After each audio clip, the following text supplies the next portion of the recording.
Hi అండి, నాటుకోడి food channel స్వాగతం. నేను ఈరోజు చేయబోయే వంట వచ్చేసి బీరకాయ పచ్చి రొయ్యల ఇగురు. చేయబోతున్నానండి. దానికి కావాల్సిన పదార్థాలు చూద్దాం. ఇదిగోండి బీరకాయలు, పచ్చి రొయ్యలు, ఉల్లిపాయ, పచ్చిమిర్చి, ఉప్పు, కారం, పసుపు, అల్లం వెల్లుల్లి పేస్టు, కొత్తిమీర, కరివేపాకు, ఫైనల్ వేసుకోవడానికి ధనియాల పొడి అండి, ఆయిల్. బీరకాయ పచ్చి రొయ్యల ఇగురికి కావాల్సిన ఐటమ్ చూశారు కదా. ఇప్పుడు మనం బీరకాయ తొక్కు తీసుకొని ఈ రొయ్యలను శుభ్రం చేసుకొని వంట మొదలు పెట్టుకుందాం. శుభ్రంగా క్లీన్ చేసి పెట్టుకున్న రొయ్యలు మనం ఇప్పుడు పొయ్యి మీద ఒక 2 నిమిషాలు ఉడకబెట్టుకోవాలి.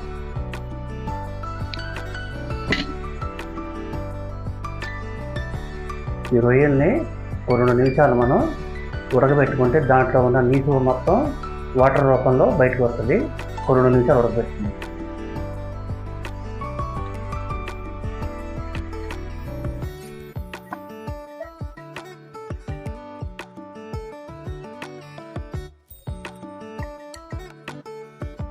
ఇదిగోండి రొయ్యలు చక్కగా నీళ్ళలో ఉడికినాయి. చూసారా, వాటర్ ఎట్లా వచ్చేసింది. మనం ఇప్పుడు ప్యాన్లో తీసుకుందాం.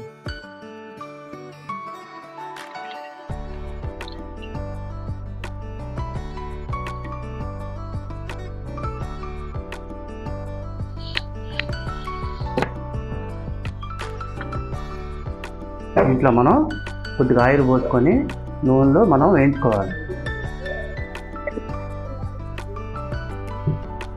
నూనె చక్కగా వేగనీయాలి.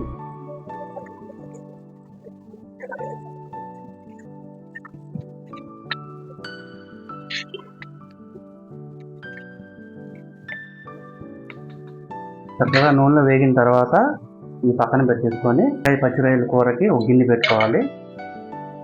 గిన్నె వేడెక్కిన తర్వాత ఆయిల్ పోసుకోవాలి, తగినంత ఆయిల్. ముందుగా తరిగి పెట్టుకున్న ఉల్లిపాయ, పచ్చిమిర్చి,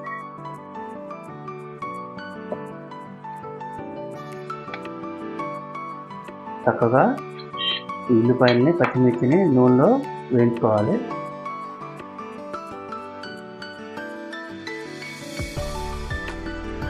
ఇప్పుడు కొంచెం ఉప్పు వేసి, కొంచెం పసుపు,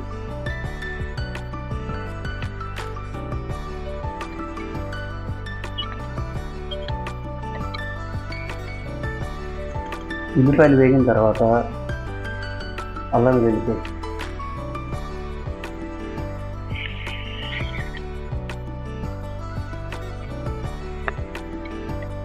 ఈ అల్లం వెల్లుల్లి పేస్ట్ కూడా చక్కగా ఉల్లిపాయ పచ్చిమిర్చిలో చక్కగా వేగాలండి, పచ్చివాసన పోయేంత వరకు.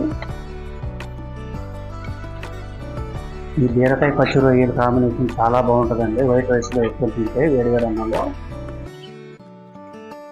ఒక 2 నిమిషాలు మూత పెట్టుకుందామండి. ఉల్లిపాయలు మగ్గాలి. ఉల్లిపాయలు మగ్గినాయి లేదు చూసుకుందాం. మగ్గినాయండి. ఇప్పుడు మనం రొయ్యల్ని యాడ్ చేసుకుందాం. ముందుగా మనం వేడి నీళ్ళలో ఉడకబెట్టుకొని ఆయిల్లో ఫ్రై చేసుకున్న రొయ్యలు,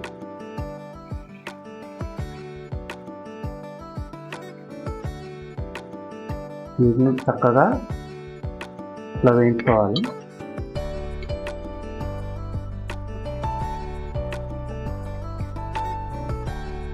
కాసేపు రొయ్యలు వేగిన తర్వాత కారం,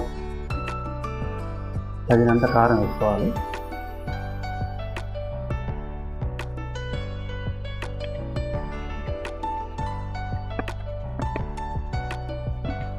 తర్వాత ఒక డబ్బా కరివేపాకు,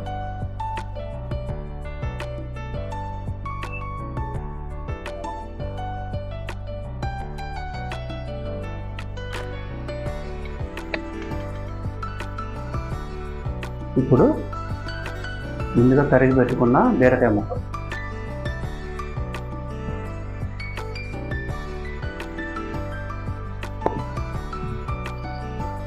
ఇవి కూడా వేసుకొని చక్కగా కలుపుకోవాలి.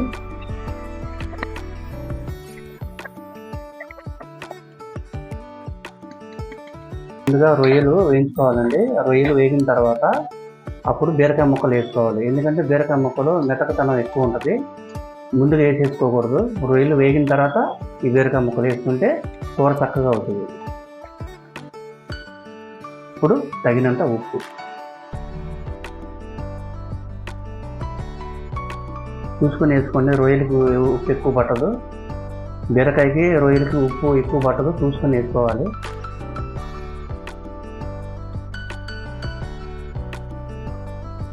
చక్కగా వేగిన తర్వాత ఒక నిమిషం మూత పెట్టుకుందాం. బీరకాయ ముక్కలు రొయ్యలు ఎంతవరకు వేగినాయో చూసుకుందాం. బాగా వేగినాయండి. ఇప్పుడు మనం కొంచెం వాటర్ పోసుకోవాలండి. ఈ బీరకాయ ముక్కలు రొయ్యలు ములిగేంత వరకు లైట్గా వాటర్ పోసుకుందాం. ఎక్కువ పోయకూడదండి, బీరకాయ ముక్కలు చిరిగిపోతాయి. ఆ మాత్రం సరిపోతాయి.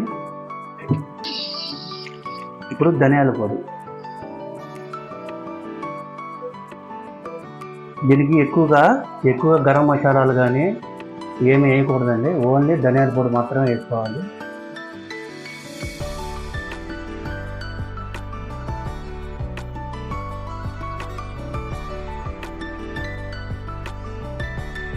చూసారా ఎంత కలర్ఫుల్గా తయారవుతుందో కూర. టేస్ట్ కూడా అంతే బాగుంటుంది. వేడివేడి అన్నంలో వడ్డించుకుని తింటే మాత్రం చాలా కమ్మగా, చాలా టేస్టీగా ఉంటుంది కూర. ఇప్పుడు మనం కొత్తిమీర ఎక్కువ వేసుకోండి, ఎందుకంటే ఈ ఫ్లేవరు రొయ్యకి బీరకాయకి బట్టి చాలా టేస్టీగా ఉంటుంది, స్మెల్ కూడా బాగుంటుంది. ఇప్పుడు ఒక రబ్బ కరివేపాకు. ఈ కరివేపాకు ఫ్లేవరు, కొత్తిమీర ఫ్లేవరు చాలా బాగుంటుందండి. బీరకాయ రొయ్యలకి, పచ్చి రొయ్యల కూరకి కొత్తిమీర కరివేపాకు ఫ్లేవర్ చాలా బాగుంది, ఆరోగ్యానికి కూడా చాలా మంచిది. మనం ఇప్పుడు 2 నిమిషాలు మూత పెట్టుకుందాం. అయిపోవచ్చింది ఫైనల్. 2 నిమిషాలు మూత పెడితే కూర దగ్గరికి పడుతుంది. ఎంతవరకు రెడీ అయిందో చూసుకుందామండి. చక్కగా రెడీ అయింది. కూర మాత్రం బ్రహ్మాండంగా ఉంది, వాసన మాత్రం అదిరిపోతుంది.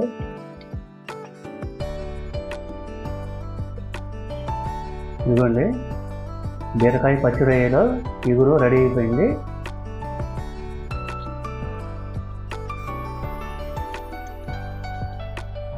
స్టవ్ కట్టేసుకుందాం.